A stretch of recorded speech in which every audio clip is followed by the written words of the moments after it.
Why knowledge matters.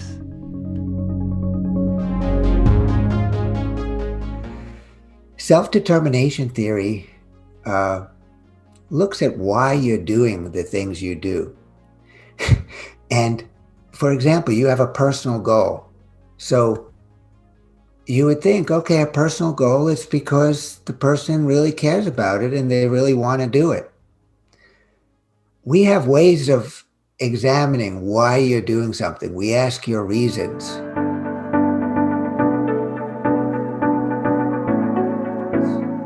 And what we find is a lot of the goals we set, in some way, they're not really personal and we don't really want to do them. We feel like we have to do them, or others expect us to do them, or everyone else is doing them, so we should do them too. So we distinguish between those kinds of goals, those have to goals, which we refer to as controlled, and then other types of goals that are truly autonomous, where you feel volitional. And those goals are defined by doing it because you're interested or because it's personally meaningful. It connects with your values. The shocking thing that we found early in our research is that most of the personal goals we set are not really personal. They're more controlled than they are autonomous. If you look at these goals, you might think, boy, it seems like someone else set this for you. And that's a real problem.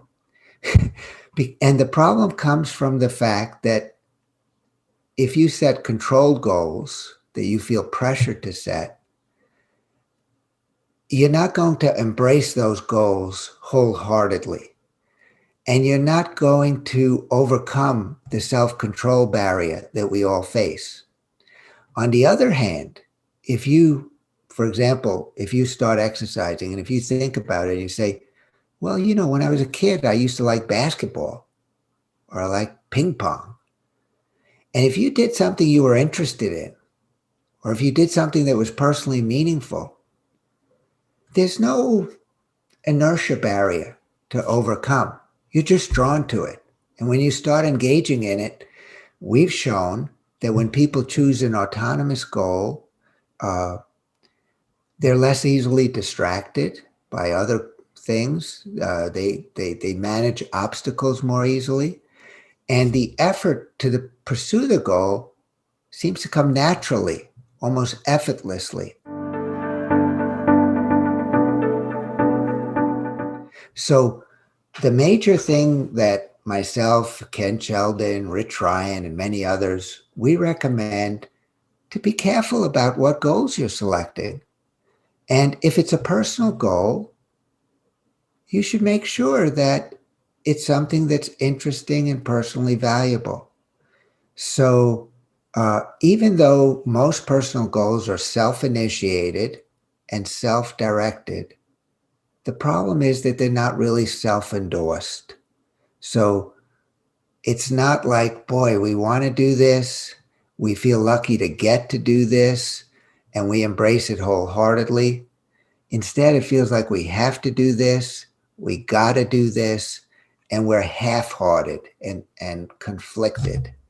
And that's a tough way to go through our motivational lives. So we really want to be more reflective and thoughtful about the goals we choose. So if you have some goals for the summer, Yannick, I take a look at it and ask yourself, okay, am I doing this because it's interesting? Am I doing it because it's meaningful? Or is this something that I should do? Or is this something that others want me to do? And you want the balance to be more on that autonomous side.